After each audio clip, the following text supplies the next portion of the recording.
வாசி life style சேனலுக்கு வாங்க. இப்போ பருப்பு வடை செய்ய போகிறோம். பருப்பு வடைக்காக 100 கிராம் பருப்பு, 100 கிராம் கடலைப்பருப்பு 2 மணி நேரமாக ஊற போட்டு வச்சுருக்கேன். அதை மிக்சியில் எப்படி அரைக்கலான்னு பார்க்கலாம்.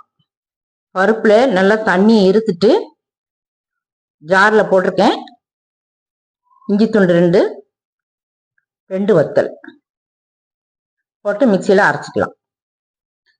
வடைக்கு இந்த மாதிரி பரபரன்னு அடிச்சு வச்சுக்கணும். வலுவலுன்னு அடிக்காம. இந்த மாவுல சீரகம் 1/2 டீஸ்பூன், மிளகாய் 2 மிளகாய் நறுக்கி வச்சிருக்கேன், கருவேப்பிலை கொஞ்சம் நறுக்கி வச்சிருக்கேன், பல்லாரி வெங்காயம் கொஞ்சம், இதை சேர்த்துக்கலாம். கொஞ்சமா 1/4 டீஸ்பூன் காயப்பொடி, 1/2 டீஸ்பூன் உப்பு, இதை சேர்த்து நல்லா பிசைஞ்சு எடுத்துக்கலாம். வடைகளாக தட்டி வச்சிருக்கேன். கடாயில் எண்ணெய் ஊற்றி வடை எப்படி சொல்லலான்னு பார்க்கலாம். சின்ன சின்ன வடைகளாக தட்டி வச்சிருக்கேன். அவங்கவுங்க இஷ்டப்பட்டபடி எந்த சைஸில் வேணுமோ அந்த சைஸில் வடை தட்டிக்கலாம். இலையில போட்டுக்கலாம்.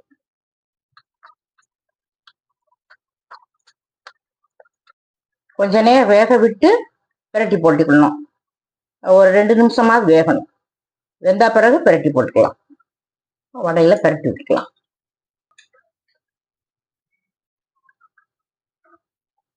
வடைகளை பிரட்டி விட்டுருக்கேன். பொன்னிறமா வரவும் எடுத்துக்கலாம். நல்லா வெந்துருச்சு. இப்ப எடுத்துக்கலாம்.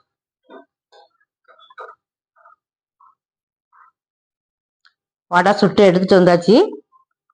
நல்லா மணமா இருக்கு, சூப்பரா இருக்கு.